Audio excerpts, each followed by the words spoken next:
Okay, now I want to get into this issue of the insults from the vice presidential debate. Tim Kaine first brought up the accusation that his opponents were relying on insults during the campaign. He said this has been an insult-riddled campaign, I'm paraphrasing here, by Donald Trump and Mike Pence. And one of Mike Pence's sort of reflexive, almost tick-like lines during the vice presidential debate last night against Tim Kaine was accusing Hillary Clinton of being insult-driven while denying that the Trump campaign was getting involved in any insults. And something he did really brilliantly here, and brilliantly if we're evaluating this based on low information, lowest common denominator voters, is after Tim Kaine provided a really extensive and accurate list of the ways in which Donald Trump has insulted people, Mike Pence reacted as though Tim Kaine mentioning those insults was insulting or offensive.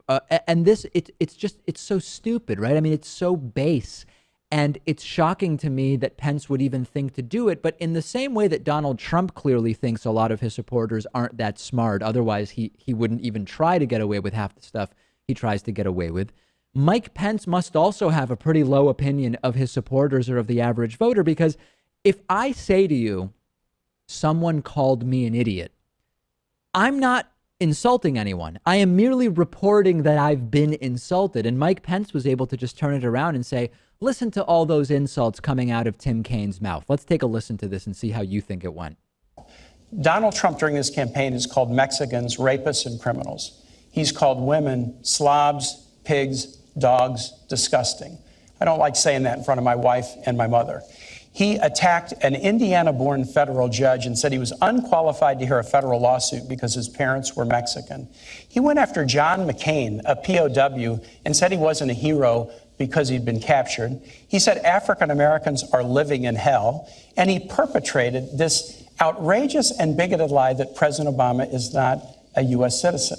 If you want to have a society where people are respected and respect laws, right, you can't have somebody at the top who demeans every group that he talks about. And I cannot believe that Governor Pence will defend the insult-driven campaign that Donald Trump has run. I have to tell you, I was listening to the avalanche of insults coming out of Senator Kaine a minute ago. These were Donald. He says, hold on a second. It's my Governor. time, Senator. It is, in fact, the governor's time. I apologize. This is your 2 minutes. Thanks. I forgive you. Yeah.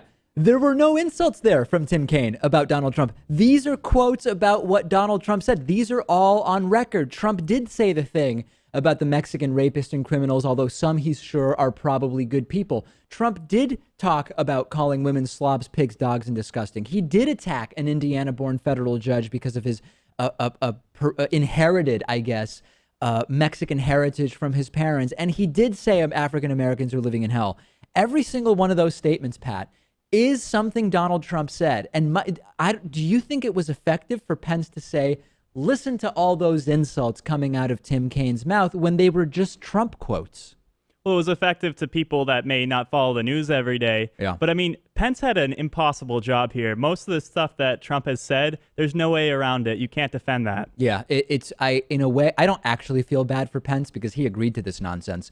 But it is difficult to defend the indefensible, especially when the best path is to act like you've never heard any of these quotes before. You know that you're in trouble. And then Pence continuing to just act very shocked about all the insult stuff. Here's another little clip for you.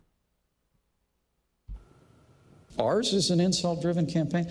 I mean, to be honest with you, if Donald Trump had said all the things that you said he said in the way you said he said them, he still wouldn't have a fraction of the insults that Hillary Clinton leveled when she said that half of our supporters were a basket of deplorables. Yeah, so continuing to deny the insult stuff throughout the debate. But you know what else was going on during the debate? Donald Trump was on Twitter insulting people while Mike Pence was doing the dirty work and going on national TV and embarrassing himself with this gong show of lies. Oh, the insults come from the Hillary Clinton campaign. Here's one tweet that Donald Trump sent out during the debate. I agree, Kaine looks like a fool. And then another tweet that Donald Trump sent out during the debate. Kaine looks like an evil crook out of the Batman movies. But here's where things get really, really crazy. Talk about projection. Donald Trump tweeted during the debate that Hillary Clinton's close ties to Vladimir Putin deserve scrutiny. What? Eric Trump also said it on CNN. Clearly, this is a planned, coordinated effort. I said last week after the first presidential debate that Donald Trump's performance in that first debate has made Saturday Night Live irrelevant because his performance was indistinguishable from a parody of the debate. They seem to now be taking campaign strategy from the parody of the debate done by Saturday Night Live over the weekend. Trump's and Pence's strategies now are say that the opponent is doing exactly what we are accused of. And to remind you, when we talk about psychological projection, I'll put a definition of this up on the screen for you.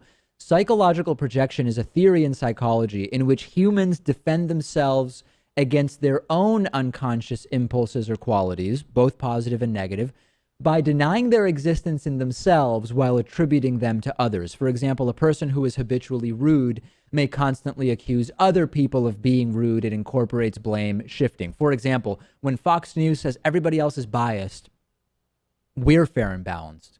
Really, they're the least fair of anybody on TV.